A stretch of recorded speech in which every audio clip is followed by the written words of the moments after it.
Shelley Clifford. They do call me Plank now, and I love to play. So we're going to play a game. You're probably all familiar with it. It's called Two Truths and a Lie.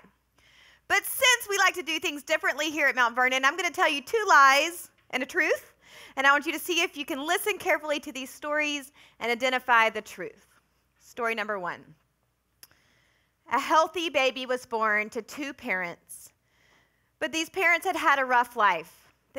Both parents lost their legs in combat. They met each other through that experience. They were depressed, and they retreated to live in the woods as hermits. They were shocked to find out that they were expecting.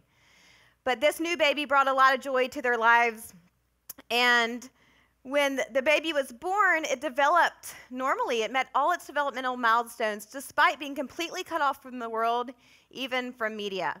But the baby developed a strong vocabulary because it had the constant attention of two adults. And the baby developed a strong ability to crawl.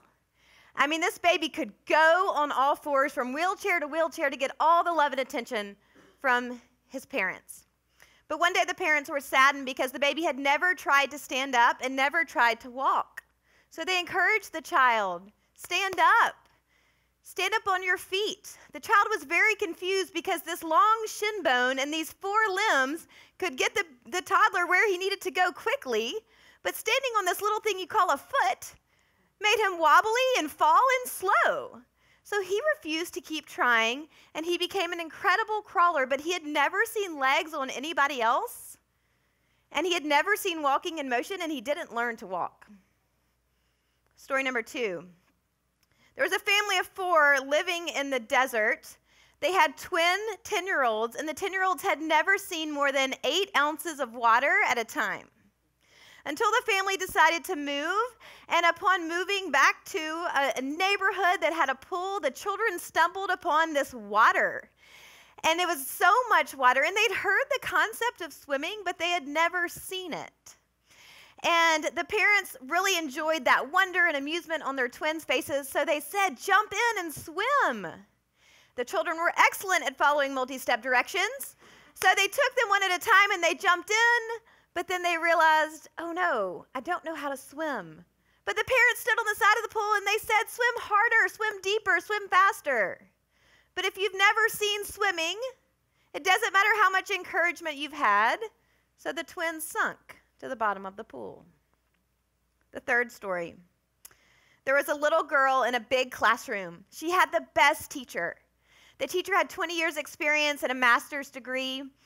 And the teacher was a great storyteller. As a matter of fact, she stood at the front of her room every day and told her class story after story.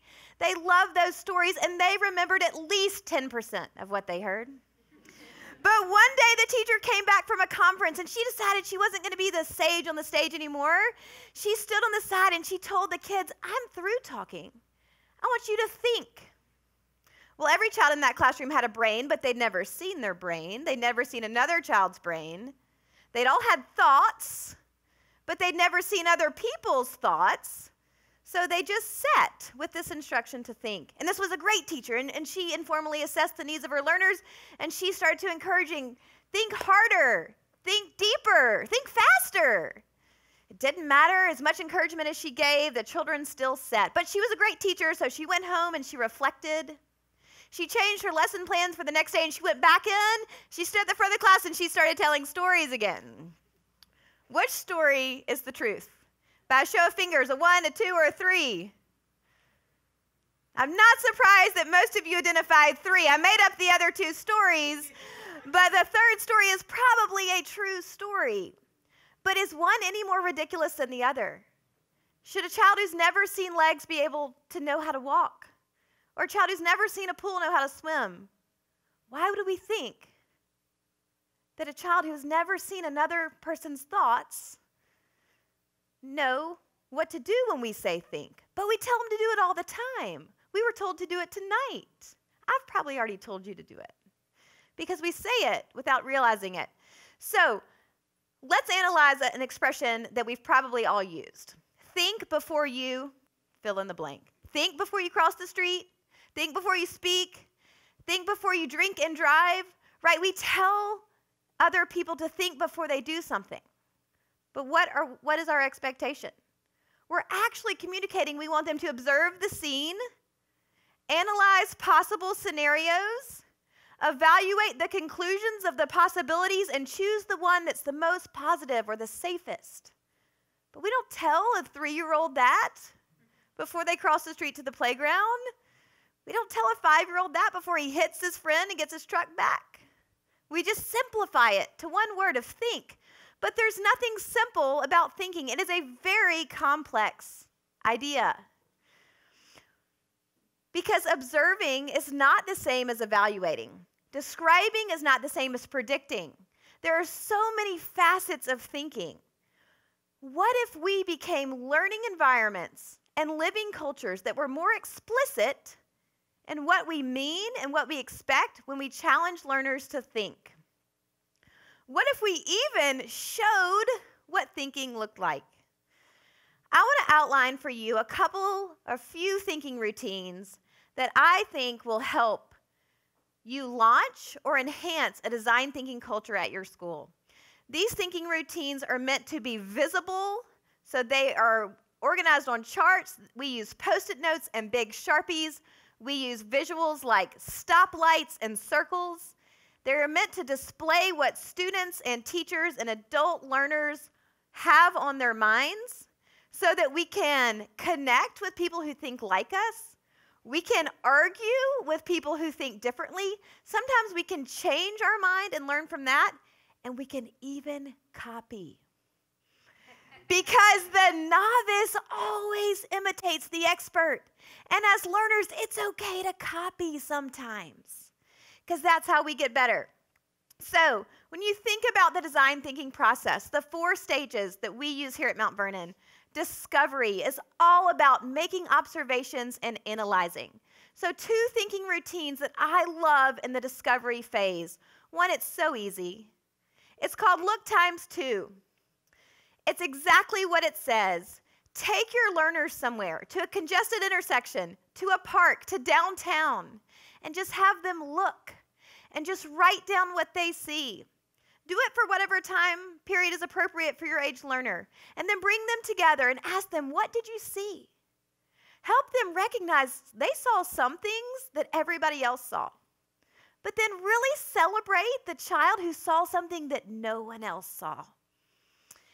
But don't stop the routine there like we usually do. Send them back. Send them back and say, now look again for the same amount of time and notice things that you didn't notice the first time.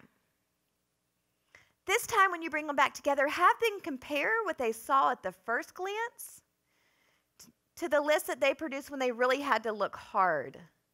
And maybe we'll become better observers. A second routine I love is called See, Think, and Wonder. 3 steps. We use it all the time. What do you see? Put a piece of poetry, put a piece of art, put a primary source, put a real-world problem in front of your children and ask them what they see. The same mindset as the Look Times 2.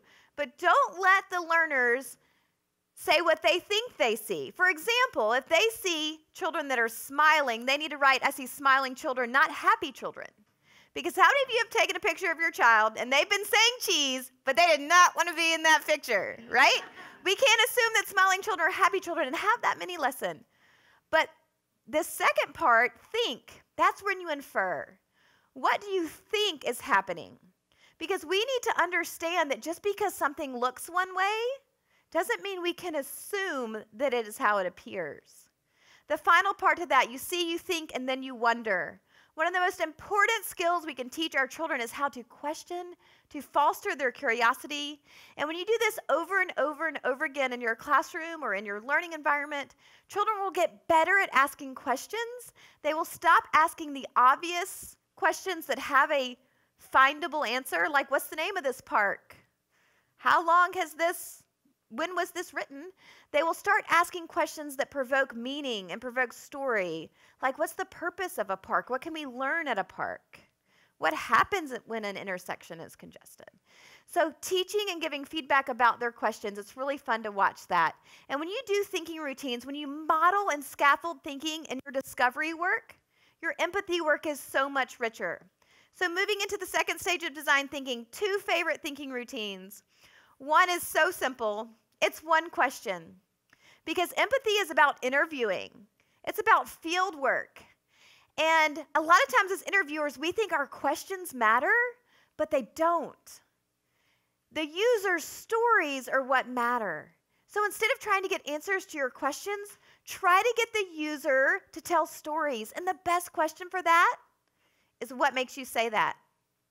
I guarantee you if you participate in anything this weekend where you raise your hand, you might have a follow-up question of what makes you say that. Because that's where the story comes in. Just try it. Try it with your kids all the time. Look for the evidence. Try to find the story. The second thinking routine is called Circle of Viewpoints. And it has 3 parts. And it is all about valuing different perspectives and viewpoints in a situation or for a person. So the first part, each person in the group assumes a viewpoint. So I'm going to take Mr. Andre's house list challenge that was mentioned earlier today in the DT 101. So somebody in that group might say, I'm going to take the viewpoint of the houseless person that has no access to running water and I might need to bathe in a public library.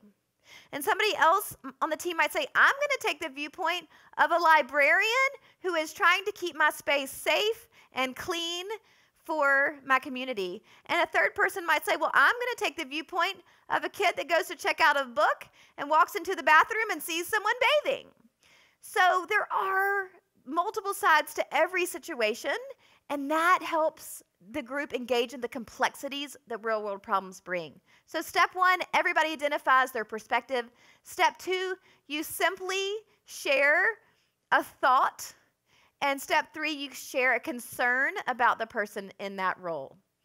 And when your empathy work moves from an interview to really deep scaffolded thinking that you've done so many times as a routine with your learners, then you get so much better information and you are better prepared to solve for that user rather than jumping to that experiment and that prototype because you think you might have something in your mind before you really get in touch.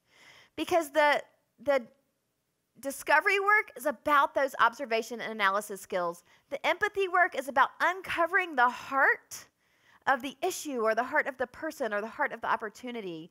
And then when you get to experiment, because you're really ready to catch the big idea, your prototype in the final stage, it will uncover complexities and it will really solve problems for people. And that is the purpose. So what moves me? Well, I am moved by old ideas meeting new ideas, by big hands working with little hands, when everybody comes together to solve problems from 2 years old to 92 years old. They're solving for today. And to be a part of an organization that's cultivating an environment that inspires and equips people to do that, that's what moves me. Thanks so much.